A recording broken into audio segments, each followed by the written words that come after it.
All right, welcome back, everybody, to the Jiu Jitsu Mindset. My name is Pete Deely. I am sad to report that you're stuck with me today. Professor Lucas Hubo is out there at Worlds in Vegas and is both competing and coaching and not with us today. Luckily, submission coffee, as I've mentioned in the past, is still not designated a performance enhancing drug. So if you go to the jujitsumindset.com, you can get your subscription to submission coffee. We have been lucky week after week. The divine has been so good to us that, bringing us great people to talk to. We have conversations that, I would have never have had to have had in my life had this podcast not been a part of it. And today is no exception. And so I'm very, very pleased to have some time with Professor Corey Guittard. Professor Corey, thank you for making time for us today. Thanks for having me. Yeah. Appreciate you being willing to talk about your jiu-jitsu journey and people around you. And Professor Corey, one of the things that I like to ask people, because jiu-jitsu is such a path that is unique, that if you had not dedicated your life to jiu-jitsu in the way that you had, what direction do you think your life might have taken? Um, yeah, so I mean, the definitely lots of probably good and bad possibilities. But at the time when I started jujitsu, I was planning on becoming a teacher. Hmm. I was teaching in college at the time. I was in grad school, and my wife is still in grad school. So Right. that was probably what I would have ended up doing. I was also bartending though, so Right. you know, could have gone either way. There were life lessons coming in a variety of forms, it sounds Yeah, like. And yeah. and when you say teaching in that context, what were you teaching? Well, I was a TA Right. and eventually a lecturer. And what So, subject? What was your subject? well, I was studying political science, Right. but what I was teaching was research methods. So just basically like the intro course for the university. Right. The way it worked was there was I don't know 300 kids in the class, and then they would split that up into smaller classes, and then they'd have TAs run those smaller classes. So I got a little bit of experience doing that for a couple of years, and I think I was enjoying it. I think I probably would have tried to continue doing something like that, but I was quite obsessed with jujitsu, and when I had the realization that I could probably combine these two things that I was interested in, then I kind of went full steam ahead. That's so awesome. And so you could you talk a little bit about maybe the road from jujitsu entering your life to it becoming something you obsessed about? Clearly uh you were succeeding in the academic world if you were getting to teach as a TA. I mean, those are limited spots, competitive spots. So you were headed in a direction that very likely could have taken you to a path in which other people were writing their checks for you. You're living in a much less entrepreneurial environment, Yeah. doing something you were passionate about. So could you describe a little bit of like, hey, jujitsu comes into your life and then is in a competition with this more traditional road, and then you ended up where you ended up?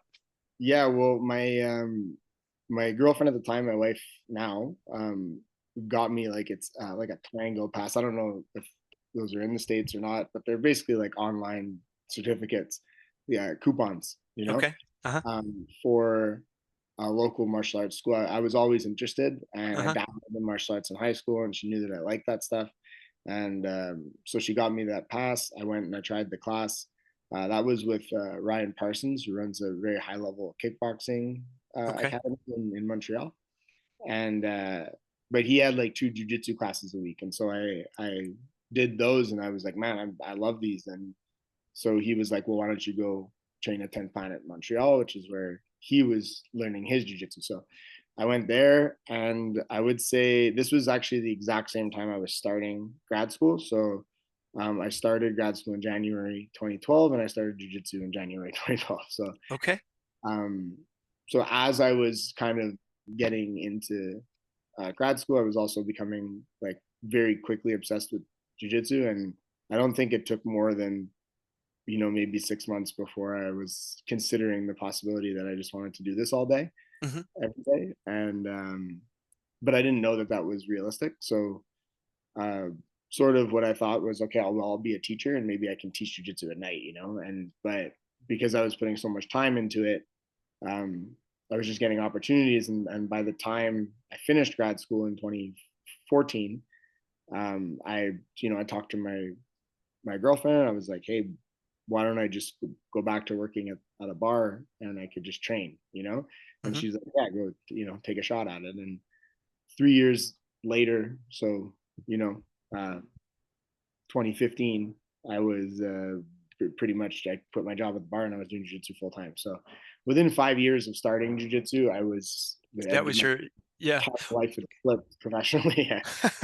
And do you have a way to describe like what it was that you connected with that was powerful enough to pull you from, because we're many of us are athletes as kids, maybe athletes at collegiate levels, even very few of us ever get our toe in a professional Sure. athletic environment. But even if those of us that do, often that has a short lived experience for many, many people. I mean, there are the few, but so the draw to athletics is one thing, but then to organize your life around it, and Sure. particularly with your mind as a teacher, could you maybe tell us about the hook that was the most dominant thing that said, this is it? Yeah, so I mean, like I think I was always deeply interested in jujitsu. I was watching like ADCC videos in high school, Okay. like, Yeah, like yeah. on YouTube. So I Okay. always thought it was really cool. Hmm. And but like most people in more of the like, I watched MMA, so I got into and martial arts movies, and you think it's like a kickboxer or something, Sure. and so it's just connecting to a lot of like I guess lore that you're into, Right, and right. so I was always super interested in it, and then um I think so. I think the activity in itself is obviously very addictive to people, but I think for me in particular, I was always like a gamer. You know, I Okay. I, I like I like video games and chess, and so when I found like a physical activity that was Yes. also like Yeah. so gamey, like Right, right, right. not that I mean all games are games, but like uh, just the amount of complexity and the amount that it's sort of like an RPG and that you can Yeah, that's uh, interesting. cultivate XP and distribute attributes. And so all these things I think made it hit just a lot of my boxes at Right, once. right. Yeah, And I found myself disinterested in almost like everything else for a while. I didn't want right. to do anything else. So Uh, I think that the fact that it's physical community and then also like a problem solving game, it fulfills a lot of the things that we need. And yeah. for me specifically, the things that I need. Yeah, that's fascinating for you to put it in terms of game theory, gaming, because for me, I'm be 54 here in a couple of weeks. Like some of those experiences don't happen. I'm probably like 5 years out from where some of the computer gaming things would have Yeah. been. So it's funny because it's really specific, I think, crossover when the games had a level of sophistication. Lots of people flip over that I don't. But what I am a chess player, and I've been a chess player for much of my life. And as I began my jujitsu journey about 4 years ago, the notion of physical chess made a lot of sense to me. The Hmm. notion of uh, I don't when I say I go to competitions, I go to local friendly competitions. So I'm not a competitive jujitsu player. Let me not misrepresent myself. But the notion of like stand up, which as an older person coming to the game at 50, is kind of a terrifying Sure. part of like the competitive experience. But in my mind, that's like the opening in chess. Like if you have a good opening, Yep. you can create advantages there that play out over the course of it. And conversely, if you don't, and someone else has got a good opening, now you're backtracking out of that. Hmm. So that to me um, makes a ton of sense. Um, and there's a lot of bravery in your decision in my mind, because being able to recognize that I have this road in front of me in which other people will tell me what to do to be successful, and then to take a road that like you're going to carve out your own, I think is very brave, and I congratulate you for the leap. Well, I mean, I think I appreciate it. I think I've heard, I forget who I heard say this once, but I remember hearing someone who had, I don't know, succeeded at something, and Hmm. they were saying like how they the language they were using like struck me. They were saying how like they accepted it, Mm, and so this was like I remember having that battle. I had ideas of things that I would have was gonna do, you right. know, Hmm. and then this was the thing that I was interested in. So it was like my daily life competing with some ideas. Right. And I don't even know if I decided to do this. I think I accepted that I was going to do this. This is what you're But going to my do. How nature interesting. was taking me in this direction so hard that it made little sense to try to do something else. That's so wild. You know what, the teacher mind in you that has been present, whether it was jujitsu or other things, I am curious about how you might describe skill acquisition, knowledge acquisition in jujitsu, like, compared to other things. Like, as a teacher, how do you think people are learning and becoming better at jujitsu compared to how they learn and get better at other things? I guess fundamentally, I don't think it's different, maybe at all. Okay. I'm not saying that there aren't, you know, idiosyncrasies with things, but I think the things that are the most important are the same, if that makes Okay. sense. Okay. Yeah. Tell me about that. So yeah, I think that learning a skill is learning a skill. You know what I mean? Like Okay. for the most part, I think. And then there's the like the movement problem, like the fact that you're having to learn to physically move. So I guess that's different than like learning chess, right? Learning Right. chess, Right. there's only the abstract, but then I guess there's also like emotional and psychological things. But then when Hmm. jujitsu, there's also the physical Hmm. problem, right? So maybe there are differences there. I read a lot on skill acquisition, and obviously it's not like I'm not an expert in motor learning, so I read that stuff to see how much I can take from it, obviously. Right. But my point is that like there's fields of research on tons of Yes. different things that tons of different competing information, but overall it seems that like there are things that are the same across the board. Like what I would say is like gamifying things, I think Hmm. is really important. I think we learn primarily through play, so that's one. And then um like intentional, being really like intentional practice, I think that's really important too. Like one thing I tell my students is there's a lot of discussion, especially now with like Greg Sauter's doing the whole podcast circuit. There's a lot of talk about how much drilling should you do, and how specific should your schemes be, Yeah. or how much should things be based on variability and variance. And um like I think that if you're intentional, all that stuff, I'm not saying it's unimportant. I think it is important, and I pay a lot of attention to it. But I think that like if you were training a way that was suboptimal, but you were really intentional about it, I think you'd be very good anyway. Yeah. So Yeah. Yeah. I I think that, think, but my question, like, is that um the the consciousness of improvement is, I think, yes, probably what I'm curious to, because when I've done and learned other things, my awareness of my improvement has been much clearer to me. And I will tell you that I have days where I wonder if it isn't my first day on the mat. Like, I just feel sure, so unimproved relative to the amount of time. However, um, then there are moments of self-awareness where I recognize that, oh, relative to me 2 weeks ago, a month ago, right, 3 years ago, 4 years ago, I'm moving much differently than I would have without all of this repetition and all the rest of it. So for me, one of the things that I think about, when people leave too early, like, I think we have too many people who leave after they get their blue belt in our mhm, community. sure, yeah, yeah, And I think what happens is that they don't recognize their progress because it's less obvious. It starts to, mhm, take different lengths of time for that to. And I think so much many of us get attached to noting our progress. Like, well, I do this because I'm getting better and I like getting better and all totally. the rest of it. So I'm just curious if you have a wide range of things that you've taught. Um, if that if there's anything to that, or maybe that's just me, it could just be me too, No, Professor no. Corey. Well, I mean, Yeah. the thing is too, like, let's say you're teaching, like, if I'm teaching research methodology, Hmm. like, okay, so you're structuring a small project, and I'm going to maybe make suggestions to you about controls you could use, and then you're going to understand that and you're going to do that better. And that's going to be very obvious to you. Right. Whereas like, but I mean, I'm not saying that there isn't competition in research. There is, but it's Right. not, we're not talking about the same thing. Like this is somebody is interfering directly with your ability to do everything you're trying to do. Right. And Right. those people are training with you every day.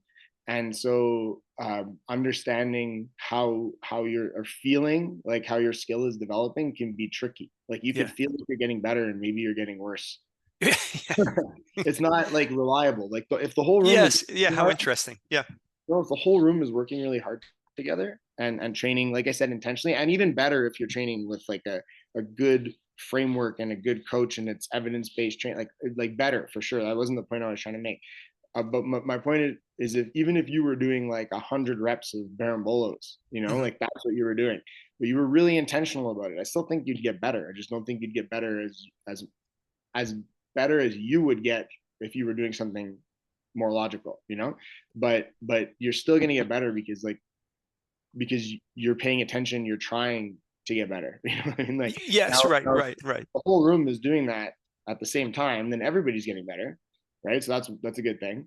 The hard thing is that how the hell are you going to know how much better you're getting Yes. if everyone around you is getting better at the same rate or sometimes faster? Like you might be in a really good room and you're the slowest at progressing in the room, so everyone's getting better relative to you. But if you went and trained somewhere else, maybe you'd be the best person in the room. Like maybe not too, but my point is that it can be super tricky. I talk about this with students a lot. I'm like, it's not always easy to gauge where you're at. You know what I Yeah. mean? The better way to gauge where you're at is remembering, like encountering problems. Like when you encounter this Yes. Yes. problem, you recognize it and you try to solve it right away.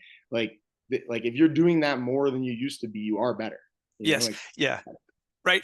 For me, like it was as obvious as, did I make any decisions in this role? Like, was everything I did a reaction, or did I make a single decision? Like, I'm that's going a to, really good. I've you never know, heard that, but that makes yeah. sense. Well, I mean, because I mean, most people were probably doing it on their first one, but it was years before, like, I was really actively, in a sparring situation where I felt like I was we're trying to at least impose this idea in the Mhm. situation.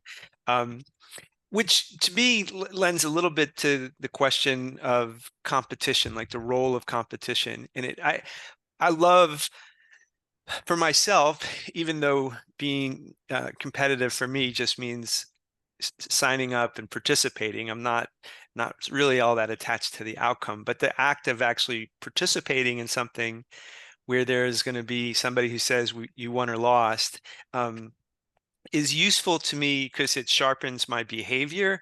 Um, Mhm. but I think there's a lot of reasons why people at any age, at any level, either choose to compete and then or to not. And I'm curious in your perspective on the role of competition in the development of the jiu-jitsu athlete. Like, how would you talk about that? Um, yeah, but I think it's helpful. I think if when I say that I don't think it's necessary, I mean that I don't think jujitsu won't be a net positive in your life if you don't Yes, compete. right, You know, totally, I agree. that's what I Yeah, mean. yeah, I think there's almost no way you wouldn't improve from trying something hard. That's safe. For the yeah, most part, right? yeah, So and that goes for everything. Really, like if there's a trail you see and you really want to hike it and you don't, like you're not getting any better, and maybe right. you don't want to get better too. I don't know. Yeah, But like my point is just that like if you're super interested in your jujitsu progression, you probably will compete, you know? yeah, yeah, And if you're not super interested, you probably will quit. And then there's some people who kind of they are really interested and they don't want to compete and they don't quit. So I'm not saying that's everybody, but in my experience, most people who've been around training for 15 years have competed. yeah, yes. You know what I mean? Like so that tells you something.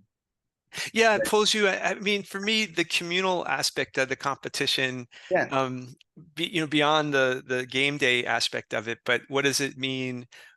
We talk about jujitsu being the most individual team sport, or the most team sport individual, however you want to kind of conflate those Yeah. ideas. Like, yes, it is you out there on, on the mat by yourself, but you only get there because you have training partners, you have coach, you don't get there on your own. And it's, I don't want to say impossible, but virtually impossible for you to Yeah. No. develop jujitsu in the I absence of other people, right? Yeah, probably impossible. Um, yeah, I mean, for you, did it lever anything particular in your experience? Did it make anything particularly sharper, clearer because you did competitions, or did it hinder you because it created undue pressure? Because as somebody is the leader of any given community, you might be looked at with a like Yeah. different. Totally. Yeah, like how'd that go? I mean, like, okay, so there's two sides to this. There's one where like you and it, okay, so the competing will never get like when maybe for some people it's easy. For me, it's never gotten easier. Like Right, stress wise, I'm still stressed, and sometimes more than other times. And I can't necessarily tell you why. I'd make up a reason, but like sometimes I feel very stressed, and sometimes I feel moderately stressed. right. And that's been true the whole time. And I've gotten better at dealing with that, and I Hmm. think that's really beneficial, like more than anything.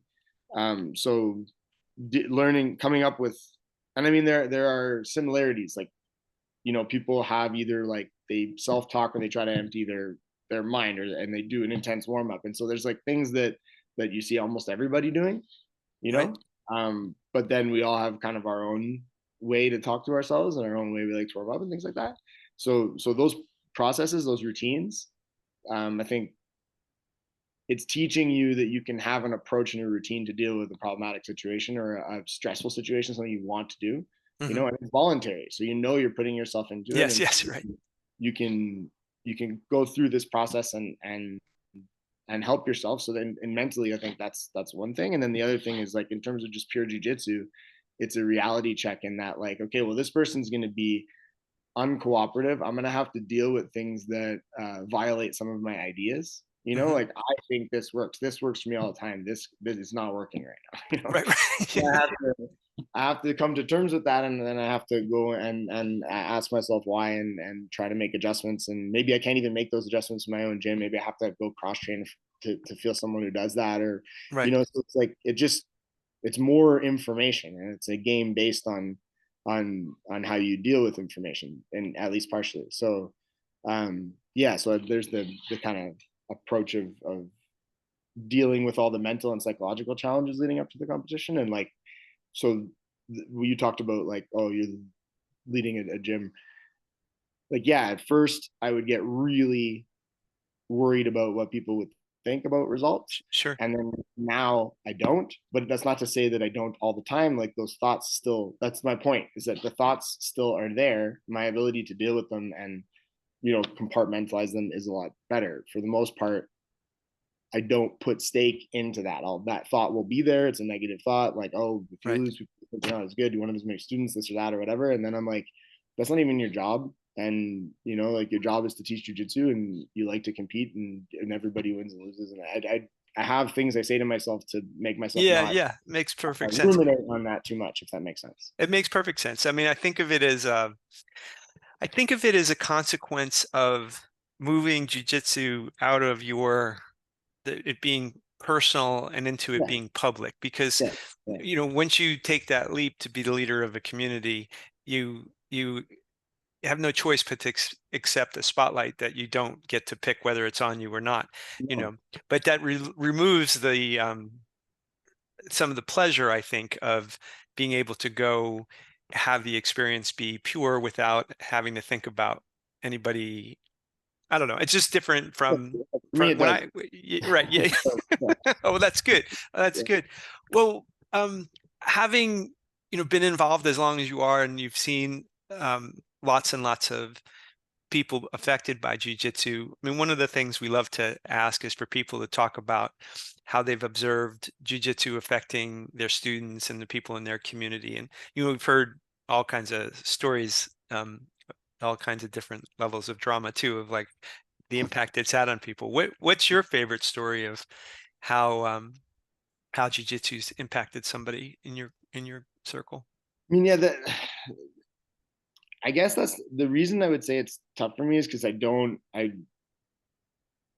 and this is part of maybe my coaching philosophy. I don't have like a an arc I'm looking to impose on anybody. Sure. Uh, like part of the fun in this is you get to decide your own, and maybe jujitsu plays a small role in your life for a period of time, and Yes. maybe it's a daily practice forever. And obviously, I have my bias, like Right, right, not right, only do I love it, I want to spend time with these people, and I make money off of it. So everything is pointing me in the direction of make it a daily practice. Maybe it shouldn't be for you. I don't have those answers. Like I right. have one competitive student who eventually stopped training to go to vet school. But like that was probably a good decision Sure. what she wanted to do with her career. And then Yeah. I have one student who was only a student for a little while, but he still trains at black belt, and like he was living on the street, Yeah. and Yeah. Yeah. you get those stories too. And then got off the street, started jujitsu, and kind of helped him keep him off the street, and then now Hmm. he's successful in other ways in his life. And then I have students who are uh, on their way to kind of breaking out internationally and winning at worlds and Wow. stuff like that. And then that's also a cool Sure. story, So like I like seeing it have a net positive impact on people's lives. And what I like, however that is, I'm happy to know that at least I'm somehow involved in something that's not ruining your life.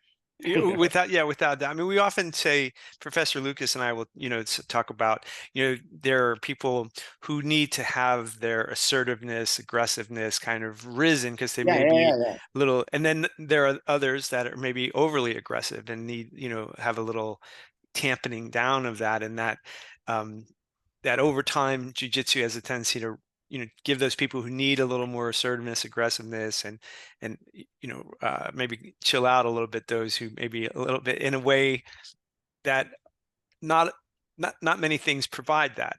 I've quoted Pedro Sauer. We had a chance to talk with him, and he just said this thing that I just rings in my ears a lot, is that you don't get to be a high level jiu-jitsu player without a lot of negative qualities being kind of squashed out of you, because to get there, your humility, honesty, become table stakes to good training. I mean, when you talk about, as you go into a competition and you have your paradigm challenged, I think I know how to do this, so when I do this, this works, yeah. and then somebody's able to deal with that and it doesn't work, it gives you a level of honesty, like, well, it works sometimes and doesn't work in these other times, and now you have and I feel like jiu-jitsu is a chance for people to experience that with their personality every time they train. Like, I behave this way and it has this results. I behave another way, I get a different set of Yeah. results. I mean, it's an opportunity. It could Yeah. be a vehicle for self improvement for everybody, and then it can also not be. I'm optimistic that more often than not it is. I think that. Yes. Um, but like anything else, if you get good at something, your ego is also expanding. Yes. And so, like you run into lots of people in jiu-jitsu very athletic who maybe got good very fast, Yes. or Right. for whatever reason just don't take on some of those benefits. And I've met complete assholes, but I don't think they're in the majority. You know what I Yeah. mean? Yeah. Yeah. Like I've trained in lots of places and traveled a lot and gone to lots of schools, and it's important to remember that most of the people I meet are outstanding. Like, and that like in a higher proportion than in any other area of my life. I meet a lot of cool people, Yeah. but I would say when I go to international competitions, the percentage of assholes is higher. Not the majority of people No, either. no, no. I get it. I get it. Like Yeah. in your average room anywhere, Right. you have a lower percentage of dickheads than you do at the world. For sure. Like for sure. Yeah. But because you got a bunch of competitive egos in a competitive setting. And so like, that's gonna come out too. But I agree, like for most people, it's a process that helps you like make yourself into someone you like better, if that makes Yeah. sense. Yeah. No, it does. Yeah. And right. I mean, nothing's a silver bullet for, No, no. like a person, but I guess and that's funny, probably not surprising, right? Like at the any group of people who are at the highest levels Yeah. of any given thing have excluded the development of other parts of who they are Yes, in yeah, exchange sure. for being, the top of whatever. You can't, it's impossible. The notion of being well-rounded is to develop many, many things at the same time. If you're Mhm. an international top player, you're not well-rounded. You're awesome. Probably not. No, You can't, right? how could you be, right? I mean, you just, it's It's definitely harder to be. You're running into more challenges. It's easier for you to be completely living in you know in your own delusion. It's actually will probably help you, and yeah. so that's a hard one. But overall, again, not to dampen the point, like I do think that overall this is a practice that helps people make themselves better. Yeah. Yeah, that it just continues to come to it continues to make itself obvious to me that relative to other things, whoever is in this for a longer period of time than just being a tourist for 6 months or a year, it just seems to either attract a certain type of people or bring people into a certain frame of mind that I find attractive. Mm, Honest, humble, interesting. And when it- I've talked to people who have gone to like ADCC, which I have not gone to as a participant, and I asked them about the nature of the crowd. Like, did the crowd seem like at any point in time somebody was looking to show off how tough they were, and did it mm. feel like it at any moment? And their report to me was like it was an incredibly polite Yeah, crowd of people who yeah, were on the other end of the spectrum, much more, you had no idea who you were rubbing shoulders with. And the crowd was not boisterous in that regard, but instead, no, yeah, polite and good with each other, which is great. I mean, I think about other environments that speak to the notion of being a tough guy person in those environments, like people are ready to throw down because they want to. you yeah. know, I'll just say, you go to an amateur MMA show, it's not the that's same. exactly what I was thinking. Yeah. Yeah, people are there to drink and you know posture, and at jiu-jitsu tournaments, people are there for the love of the game and to hang out with each other. So it is for the most part, again. So usually I have a lot of fun going to those things. Like I Yeah. enjoy just uh, being in the middle of a bunch of jiu-jitsu, if that makes sense. Yeah, no, it makes perfect sense. I mean, and I hope to attend, but I haven't yet. And I talked to my friends that it was just nice to hear that report. Professor Corey, look, some people may be listening. They may want to either find you locally and come train, or find you in social media. Like, where should they come look for you? Well, I run 10th Planet Calgary in Calgary. So Mhm. we're 30 minutes away from the Rockies. It's a beautiful place to train. And I have the 10th Planet Calgary Instagram, and that's about it. All right, all right. Well, good. Well, go follow Professor Corey and check them out. And if you're local or you're traveling through, stop in and train with them. Sure you guys like drop-ins, right? Yeah, yeah, for sure, for sure. All right. This has been a great conversation. I really appreciate it. Thank you. Thanks for having me. I enjoyed it.